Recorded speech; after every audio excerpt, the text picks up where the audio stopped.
What is the ideal suggested frequency of intercourse? At the starting of your marriage वो चीज बहुत ज्यादा frequency higher and पे रहती है, because you tend to explore more. और उसके बाद जब एक एक्सप्लोरेटरी फेज खत्म हो जाता है, उसके बाद वो चीज डिक्लाइनिंग फेज में चली जाती है. अब अगर हम इसको स्टैंडर्ड मान लें कि पूरी ओवरऑल लाइफ स्पैन आपके शादी की 5 साल है, 5 साल में शुरुआत में आप हर ऑल्टरनेट डेज, वीकली 5 बार, 4 बार, 3 बार कर रहे थे. अब हो सकता है महीने में 1 बार भी बहुत मुश्किल से हो रहा हो, बिकॉज हम लोग अपने अपने रास्ते निकल पड़े हैं. हमें अपना फ्यूचर देखना है, उसको अपना फ्यूचर देखना है. इसमें कुछ गलत नहीं है, बट हम जो एक गैप दे रहे हैं ना, एक जो कोल्ड वेव दे रहे हैं ना बीच में, उससे हम लोग कहीं ना कहीं मेंटली अपने आप को डीरेंज कर रहे हैं.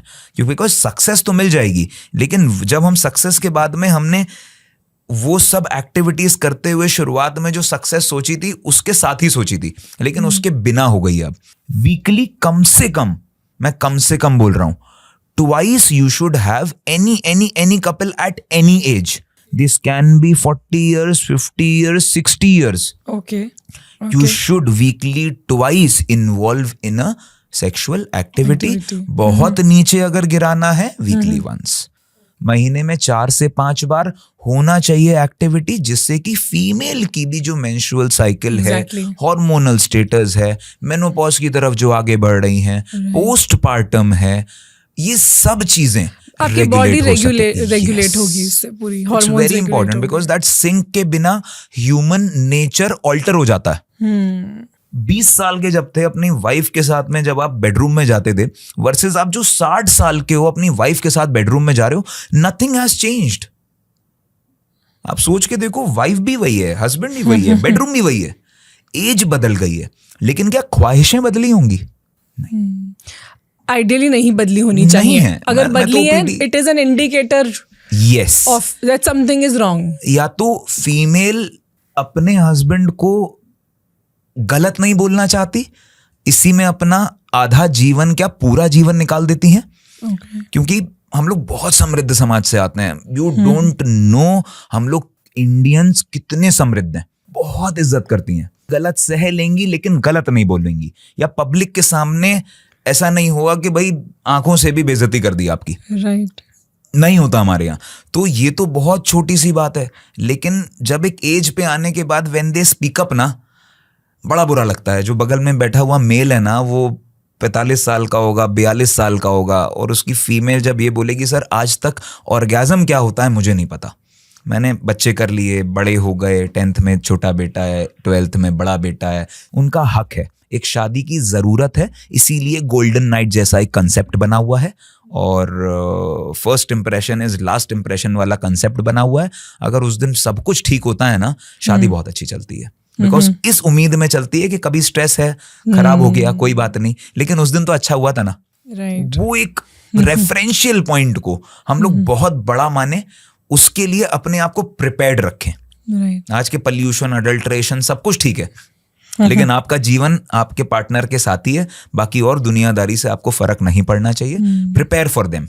Either there is a good lovey dovey structure between you, कि फोर प्ले करके ही हम लोग बहुत खुश हैं. Either there is a spiritual aspect to it. बहुत फीमेल्स क्या है, स्पिरिचुअल एस्पेक्ट में चली जाती हैं, बहुत लोग मजबूरी में जाती हैं. यू सेंस इट और नॉट, मजबूरी होती है, क्योंकि because they have no other option. हो ही नहीं पा रहा है ना. अब समाज में जाके ऐसा तो बोलेंगे नहीं, मेरे साथ ये नहीं हो पाता. बच्चे तो जीते जागते हैं, एंड बच्चे are doing very nice. One is in US, one is doing IIT, one is doing doctor, ये वो.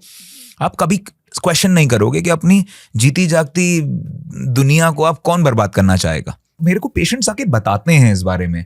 This guy 53-54 years guy, he told me, sir मेरी वाइफ ने आज से 12 से 14 साल पहले बिल्कुल स्पिरिचुअल ओरिएंटेशन कर लिया, and now at this age मैं सोच रहा था कि मैं कितना बुद्धिमान हूं.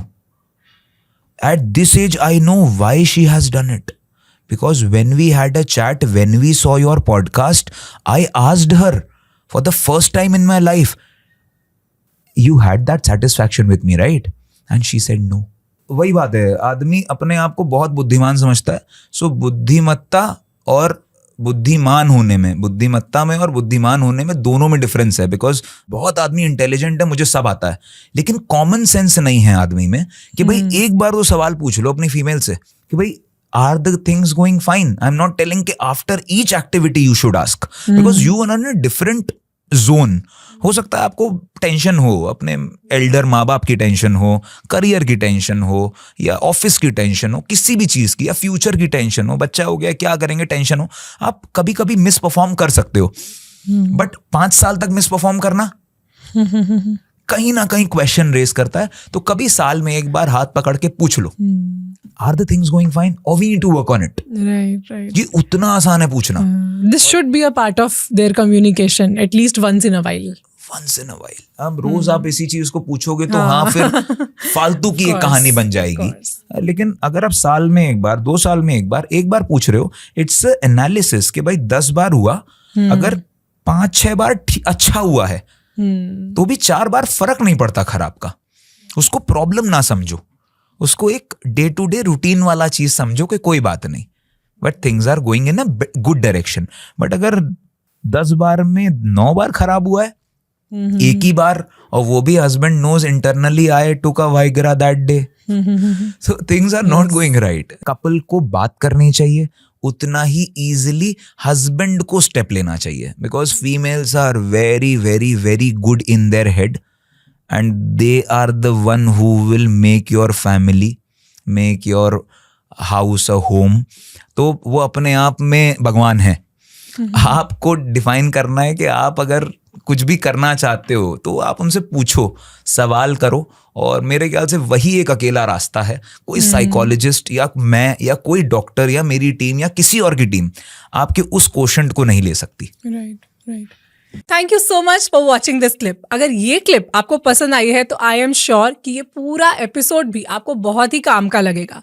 पूरे एपिसोड को देखने के लिए आप हमारे दूसरे चैनल गुंजन शाउट्स पे जा सकते हैं, जिसका लिंक डिस्क्रिप्शन में है।